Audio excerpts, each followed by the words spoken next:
On the crowded and glamorous streets of New York, Mikail, a man with a dark past, now returns to face the evil stepmother who pushed him to the brink. Amidst hatred and revenge, will Mikail find the path to true peace? On New York's bustling Fifth Avenue, the neon lights were reflected on the wet sidewalk after the rain. People hurried past, immersed in the hustle and bustle of a city that never sleeps. But in the midst of this bustling space, Mikail, a tall man in a smart black suit, stood silently, lost in the flow of the crowd. His shiny black hair was combed back perfectly.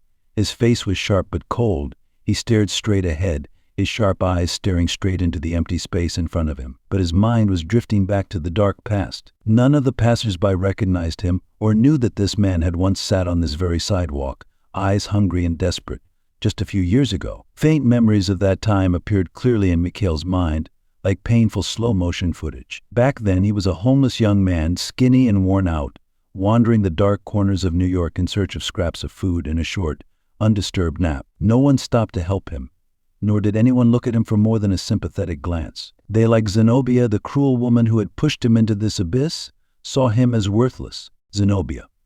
The name made Mikail's blood boil. She had taken everything from him, his peaceful life, his family, his future, and most of all, his identity. After his father, Lukan Volker, died under mysterious circumstances, Zenobia, his stepmother, had quickly destroyed everything that had anything to do with him. She had him presumed dead, leaving him to live a vagrant life without anyone knowing the truth about his origins. Mikail remembered that night clearly.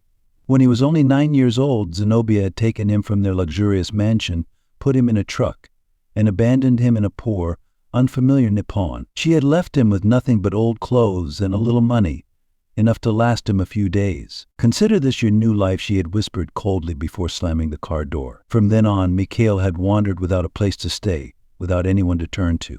The following years passed in misery. Mikail learned to survive on the streets, gradually making himself invisible among the rich and elite of New York. Every day was a battle with hunger, loneliness, and humiliation. But deep down, the fire of hatred for Zenobia never died. Mikail never forgot the promise he made to himself. One day he would return, not only to reclaim what was his, but also to make Zenobia pay for everything she had done. The years on the streets did not weaken him. On the contrary, they made him a tougher and wiser person. Mikail began to plan, a meticulous and cold plan of revenge. He approached people in power, learned how to control finances, and then quietly built a new reputation, completely hiding his true self. Today, Mikail is no longer homeless. The days of hunger were gone, replaced by the confidence of someone who had achieved what he wanted. His plan for revenge was complete. As soon as he stepped through the doors of Zenobia's mansion, she would never be able to escape. Beside the large clock in a nearby building, Mikail chuckled. A light rain fell on his hair, but he didn't care. Tonight, everything would change. Not just for him, but for what Zenobia would have to face. "Zenobia," Mikail whispered with a faint smile on his lips, "I'm back." On the other side of the city, not far from Fifth Avenue, a luxurious mansion stood quietly in the heart of New York City. The sparkling crystal chandeliers reflected from the large windows, revealing the wealth and power of the owner of the house. In that luxurious living room, Zenobia, a woman who had risen from meanness and betrayal, was sitting back on a crimson leather chair, a glass of sparkling wine in her hand. Her eyes were cold, as if she was calculating her every move. Zenobia was no ordinary woman. She was once the wife of Lukan Volker, one of the richest and most powerful men in New York. However, their marriage was not for love. For Zenobia, Lukan was just a means for her to gain power and money. After Lukan died in a suspicious accident, Zenobia quickly took control of his entire fortune, ignoring all obligations to Mikail, his illegitimate child from a previous marriage. Deep down, Zenobia knew that if Mikail survived, he would become the rightful heir to the entire fortune. So she devised a perfect plan to eliminate him from her life. On a cold night, she personally took Mikail, who was only 9 years old at the time, to a poor neighborhood and abandoned him like a piece of trash. She believed that no one, including him, could come back from the depths of society to confront her. Mikail's life ended from that moment in her eyes. But for Zenobia, that plan was only the first step in consolidating her power. She quickly rebuilt her network of relationships with powerful people, expanding her influence in New York's upper class. Her intelligence and ruthlessness helped her stay at the top of power for many years without anyone daring to confront her. Tonight, like any other night, Zenobia sat sipping wine while looking out the window of her large house. The city lights were twinkling in the distance, but there was no peace in her heart. Greed and cruelty had cost her the love of her family, but she never regretted it. She believed that life was a war, and the strong had the right to survive. However, faint signs of instability had begun to creep into Zenobia's otherwise perfect life. Lately, the relationships she had built with important figures in the upper class had gradually become distant. Some of her business partners had withdrawn without explanation, and events where she used to be the center of attention were now lacking the presence of familiar faces. A change, Zenobia thought to herself, but she had no idea that all this instability was part of Mikail's plan. Over the years, he had been quietly manipulating everything, slowly destroying Zenobia's network of power without her even realizing it. Tonight, like every other night, Zenobia continued to believe that she was still in control. But when the door to the mansion opened and footsteps echoed in the vast space of the living room, she had no idea that the man she had once thrown away was back. Mikail had returned to reclaim everything that was his, not just his property, but also as punishment for all the crimes Zenobia had committed. When the knock sounded, Zenobia frowned. She put down her wine glass and walked to the door, not the slightest bit worried in her mind. No one could touch her, at least not in Zenobia's mind. The door to the mansion swung open, the sound echoing throughout the living room. Mikail stepped in, his sturdy feet on the cold marble floor. His eyes scanned the room, a place where he had childhood memories, now unfamiliar. The light from the crystal chandelier shone brightly on his face, but his cold eyes reflected cruelty. In front, Zenobia stood still. She was stunned to see Mikail, her husband's illegitimate child, whom she believed had been erased from her life. Now he was back, no longer an abandoned child, but a man with deep hatred in his heart. "You still alive?" Zenobia stuttered. Panic was evident in her eyes, but she tried to maintain her arrogance. "You shouldn't have come back here." Mikail smirked, walked towards the leather chair in the middle of the room, and sat down. "Do you remember me? The child you abandoned to take everything." Zenobia clenched her hands, trying to stay calm. "What have you come back for? I have silently destroyed everything. Your relationships, your assets, everything you had." Mikail replied coldly. "Now you will lose everything as I have." Zenobia gasped, horrified. "It can't be. Everything you own is no longer yours." "I've waited so long for this day," Mikail said, each word like a final sentence. "You will witness your own downfall." Bit by bit, Zenobia backed away, trying to keep her balance, but her knees felt like they were about to collapse. She had lived in a delusion of invulnerability, but now everything was crumbling. "You will not destroy me," she shouted, but she knew it was over. Mikail stood up, moving closer to Zenobia. "There is no need to destroy me. You will see it all fall apart, and when you do, you will understand the powerlessness I felt." Zenobia froze, her eyes filled with hatred and fear. Mikail turned and walked out of the mansion, leaving her in utter fear. The game had just begun, and this time Zenobia was no longer in control.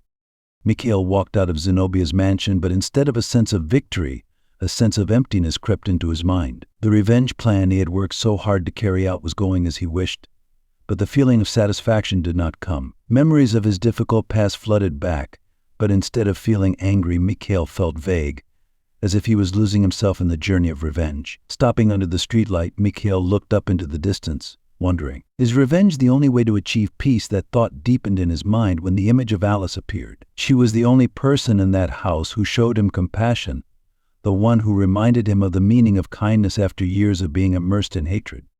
Mikail's mind was gradually torn between continuing his revenge plan and finding another path. Just then Alice appeared, pulling him back to reality. "What are you doing here?" she asked, her voice worried but gentle. Mikail didn't know how to answer, only feeling that what he thought he knew was now becoming unclear. "I don't know anymore," he said, his voice sad. Alice gently placed her hand on Mikail's arm, her voice filled with compassion. "I believe you can find peace in other ways. Don't let hatred consume you." Mikail looked into Alice's eyes, where warmth and trust radiated. The anger in him seemed to begin to subside. He wasn't sure he could give up all his plans for revenge, but now Alice had become a reason for him to rethink his life. After her conversation with Mikail, Alice felt the tension building inside her. She knew that Mikail and Zenobia's relationship was not simple. It was not over, and she knew that something big was brewing, waiting to explode. Alice could not help but think that it was her stepmother who had caused all this cruelty. A thought flared up in her heart that she had to face Zenobia, to confront her about what had happened. That night,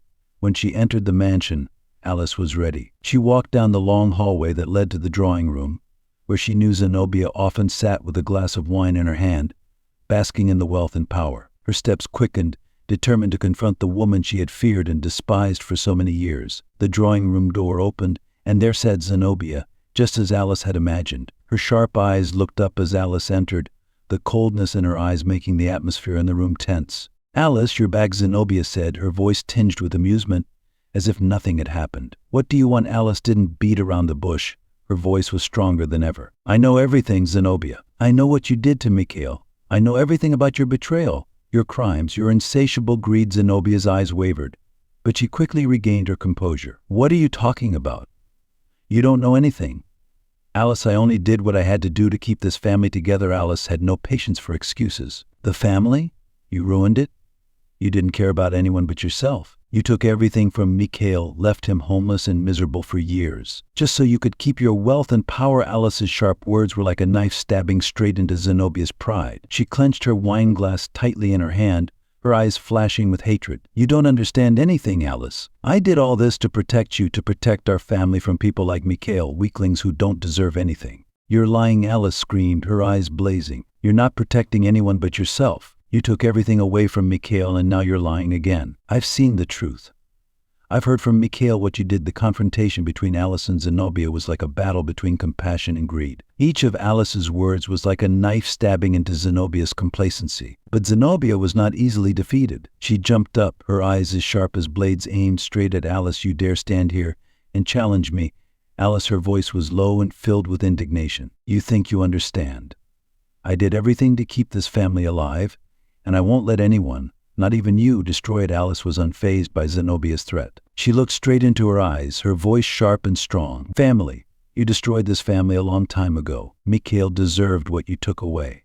And you know what?" The atmosphere in the room seemed to freeze. Zenobia couldn't bear to hear those words from Alice, the child she had controlled for so many years, now standing before her and protesting. But the most surprising thing was, Alice wasn't afraid. On the contrary, she felt stronger than ever. She had realized the truth about her stepmother, and now she was ready to stand by Mikail, who she knew was the real victim in Zenobia's power game. After a tense moment, Zenobia let go of the wine glass in her hand, her eyes filled with contempt. "Fine.